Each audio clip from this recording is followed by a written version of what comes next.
ওয়াসাল্লাম বলেন নবী গো এই টাইমে নবী সাল্লাল্লাহু আলাইহি ওয়াসাল্লাম ওই সাহাবীকে বলেন সাহাবী যদি তুমি উকি না দিতা যদি তুমি না দেখতাম তাহলে কিয়ামত পর্যন্ত এই চাকা থেকে আটা বের হতে থাকতো। নামাজ পড়লে কি লাভ? এক সাহাবী নবী করিম সাল্লাল্লাহু আলাইহি ওয়াসাল্লামের নিকট গেলেন, গিয়ে বললেন নবী গো আমার বড় খাবার নাই, কি নাই? খাবার নাই। নবী বললেন দাও তাহলে নামাজ পড়ো। কি বলো? নামাজ পড়ো। যদি প্রথমবার নামাজ দ্বারা যদি খাবারের ব্যবস্থা না হয় আবার নামাজ পড়ো, এরকম বারবার কি করো? নামাজ পড়ো, নামাজ পড়তে শুরু করো। এই সাহাবী নবীর কথা শুনিয়া নবী ঘরের মধ্যে গেলেন, নামাজ শুরু করলেন। প্রথমবার নামাজ পড়লেন, খাবার ব্যবস্থা হয় নাই। নবীদের কথা মানে বারবার নামাজ পড়তে শুরু করলেন।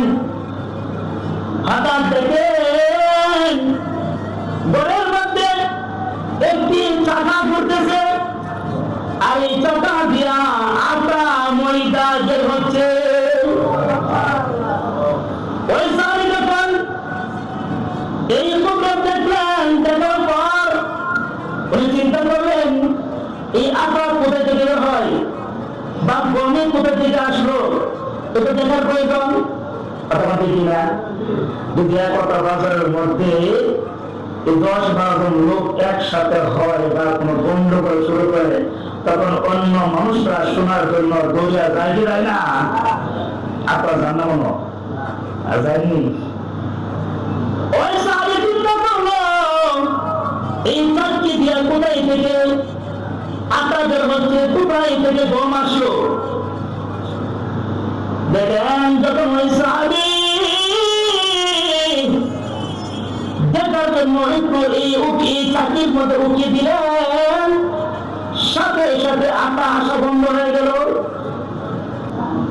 নবী করিম সাল্লাল্লাহু আলাইহি ওয়াসাল্লাম বলেন নবী গো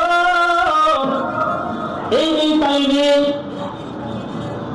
নবী করিম সাল্লাল্লাহু আলাইহি ওয়াসাল্লাম ওই সাহাবীকে বলেন সাহাবী যদি তুমি উকি না দিতা যদি তুমি না দেখতাম তাহলে কিয়ামত পর্যন্ত এই চাকা থেকে আটা বের হতে থাকতো। নামাজ পড়লে আল্লাহ তাআলা খাবারের ব্যবস্থা করে দেন কি দেন না? কথা বলেন, এই বিশেষ আসেনি? কার কাছে আসলেন? এদের নামাজ